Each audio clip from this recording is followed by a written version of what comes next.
मैं सुनिया यार वो नॉर्थ कोरिया वाला किम जॉन यूंग वो बटन हाथ से फाड़ के लगा फिरदा है। वो कई उनका ध्यान रखो कि गलत जगह पे जाके ना बटन दब दे। ऐ ना इसराइल की जगह ते कोई और मुल्क उठया होवे। ताड़ी मेहरबानी उनका थोड़ा ध्यान रखो। दोस्तों ये जंग तो मजाक मजाक में सीरियस ही हो गई है। यही नहीं, जंग किसी की, फौज भी किसी की, मिसाइल भी किसी और की, लेकिन परेशानी पाकिस्तानियों को हो रही है। अगलों ने जंग की वजह से स्कूल ही बंद करवा दिए हैं। चंगियां दिहाड़ियां शाड़ियां लगदियां पईयां पूरे महीने दी एवरेज सेट करके ले आंदी। मैं क्या तू ईद सिर ते घरदियां नूं कोई ना लख खाली कापी गलसा इस बारी ईद ते ओ ईरान ने कोई 4-5 मिसाइल मार के सारी महीने दी एवरेज ही खराब कर सटी है। रोला हुण इस गल दा नहीं कि असीं वेले घर समझा है, रोला इस गल दा कि घर वाले इस बारी नहीं लख खाली कापी नूं थोक लांदे। इस बारी मैनूं लगदा ओही पुराने कपड़ियां ते माया लानी पौनी है इन्हां नूं। ते दूजा दिन काल तू काल चाड़ी हुई ने के बने है, कोई निजाम चले है, काम धंधा सीधा होया तुरया कम ईद ते पैसे गलासे या कोई ना। ओ हुण मैं की दसा इत्थे रोटी लैण नहीं जांदे बाहर दर तू।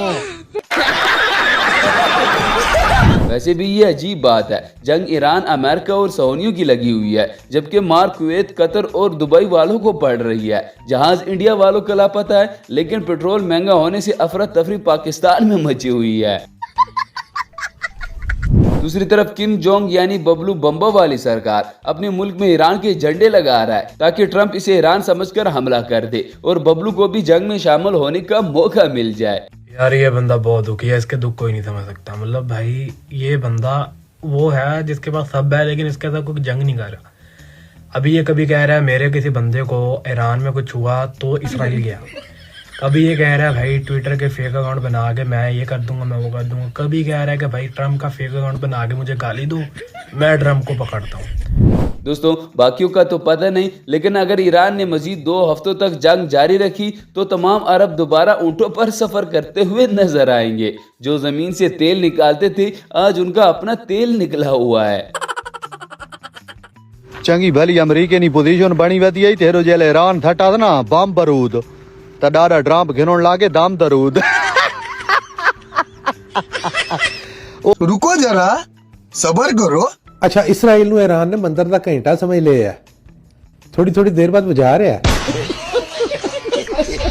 इस वक्त ईरान बिल्कुल भी रुकने के मूड में ही नहीं है। मोदी और ट्रम्प से गुजारिश है कि प्लीज जल्दी फोत होकर जंग का माहौल थोड़ा सा और खुशगवार बना दे, आपकी बड़ी मेहरबानी होगी। कल की जानने वाले ने फोन आया तो उसा का कतर फौज बहुत फिट वैकेंसी आई है पीनो मैं आके बात होने तो शादो ताड़ी आई ओसो ते वो भी मुसलमाना ने तो आखे नहीं बहुत टाइट जॉब भी तो बड़ी तनख्वाह पे देने। मैं आके चल फिलहाल तू ज्वाइन कर न ते कदे 3 महीने काट गए बात मादा से बात मैं भी करे सब।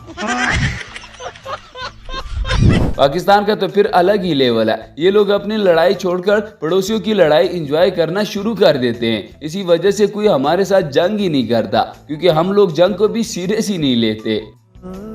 दुबई च फसे पाकिस्तानी पाकिस्तान पहुंच के उस 24 करोड़ आवाम दे विच शामिल हो गए ने जेड़े पाकिस्तान च फसे ने।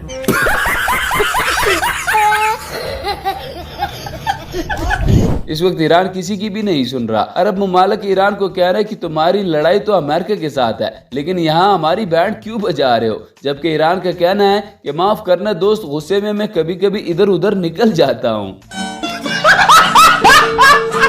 तुम लोग ईरान पे काहे हमला कर रहा है? न्यूक्लियर वेपन है उनके पास, फिर तुम लोग रशिया पे क्यों नहीं हमला कर रहा है? न्यूक्लियर वेपन है उनके पास। यही नहीं अभी और सुनिए। ਰੌਲਾ ਇਸਰਾਈਲ ਤੇ ਈਰਾਨ ਦਾ ਸੀ ਤੇ ਰਗੜਾ ਦੁਬਈ ਨੂੰ ਲੱਗ ਗਿਆ। ਇਹ ਤੇ ਉਹ ਹਿਸਾਬ ਹੋਇਆ ਨਾ ਵੀ 9 ਸਾਸੇ ਦੀ ਲੜਾਈ 'ਚ ਜੁੱਤੀਆਂ ਜਵਾਈ ਨੂੰ ਪੈ ਗਈਆਂ। यही नहीं, कुछ लोगों का तो कहना है कि सऊदी मीडिया बार बार कराची की सड़कें दुनिया को दिखाकर कह रहा है कि हमने ईरान को कैसे तबाह कर दिया है।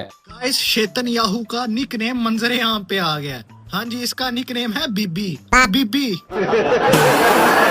क्या जनानियों वाला नाम है, और ये गधा इसको फादरलैंड कहता था। और हरकतें भी तो खुसरों वाली है ना इसकी। इतना बहादुर है ये कि जंग के हालात में अपने मुल्क को छोड़ के बाहर भाग गया है। बहुत चंगा नाम है।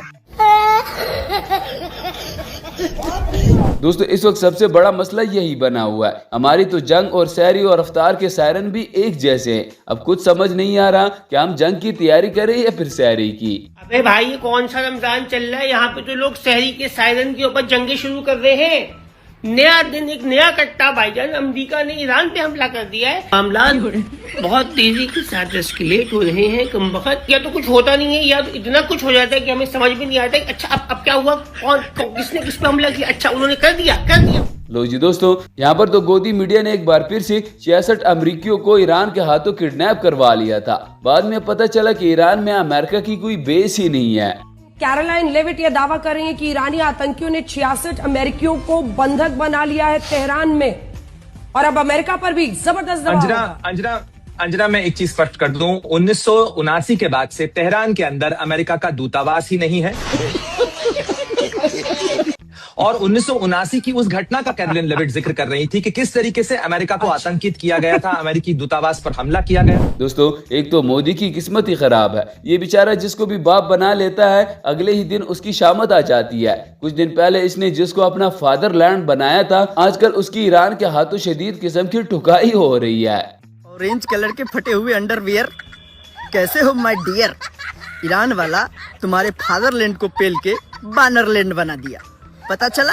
कैसे पता चलेगा? गोदी मीडिया देखते हो, हम भी वहीं से देखे हैं। लो जी दोस्तों, जंग हमारी और अफगानिस्तान की चल रही है, लेकिन पाकिस्तान पर कब्जे गोदी मीडिया कर रहा है। इस बार तो इन्होंने हमारे बाजारों पर कब्जा कर लिया है, वो भी अफगानियों के हाथों। चल रही है दर्शकों, सबूत आपको दिखाता हूँ जमीन पर क्या हालत। ये देख रहे हैं, ये पाकिस्तान के बाजार में इस समय भगदड़ मची हुई है। लोग भाग रहे हैं, देखिए ये डर के मारे भाग रहे हैं क्योंकि अफगानिस्तान ने अटैक कर दिया है। देख रहे हैं ये अफगानिस्तान का टैंक कुछ ऐसे ही घुसा है पाकिस्तान के अंदर। अफगानिस्तान ने पाकिस्तान पर ही कब्जा कर लिया। अफगानिस्तान ने तय कर लिया है दर्शकों की पाकिस्तान को मिट्टी में मिला देंगे। इसी तरह जो दूसरों के सहारे होते हैं उनके साथ यही होता है। सारे अरब ममालिक ट्रंप के सहारे खड़े थे, लेकिन लड़ाई के बाद सबसे पहले ट्रंप दौड़ गया है। अब सारे अरब ममालिक ईरान के रहमो करम पर आ गए हैं। अब नाए हरमन जिथू शिप लंघ देना, अगर ये पाकिस्तान ना लगता होंदा ना तो पंजाब पुलिस ने फी जहाज 10,000 रुपया लेना सी। दोस्तों इस वक्त पूरी दुनिया वर्ल्ड वार और वर्ल्ड ऑर्डर को डिस्कस कर रही है। ये सारे लोग मौजूदा सूरत की वजह से सर पकड़कर बैठे हुए हैं, लेकिन इंडियन मीडिया पर अलग ही फिल्म चल रही है। इन्होंने तो ईरान की कुंडली भी निकाल ली है। इंडियन मीडिया का कहना है कि ईरान और चाचा ट्रंप के गुण नहीं मिल रहे, इसलिए ये जंग लगी हुई है। सारी दुनिया के टीवी चैनल्स पे ये डिस्कशन हो रही है कैसे ऑयल की सप्लाई की वजह से दुनिया एक नया वर्ल्ड ऑर्डर देखने जा रही है, मगर इंडियन टीवी चैनल्स पे एक और लेवल का मनोरंजन चल रहा है। भाई वहां एस्ट्रोलॉजर बैठ के कह रहे हैं मार्च के महीने में ईरान की कुंडली में दोष है। कह रहा है नेतन्याहू का शनि ट्रंप के राहु के चौथे घर में घुस गया है। वो कह रहा है मैंने बाहर नहीं आना, मुझे ठंड लगती है। एक चवल वहां पे बैठ के बोल रहा है इसराइल और अमेरिका के 14 गुण मिलते हैं।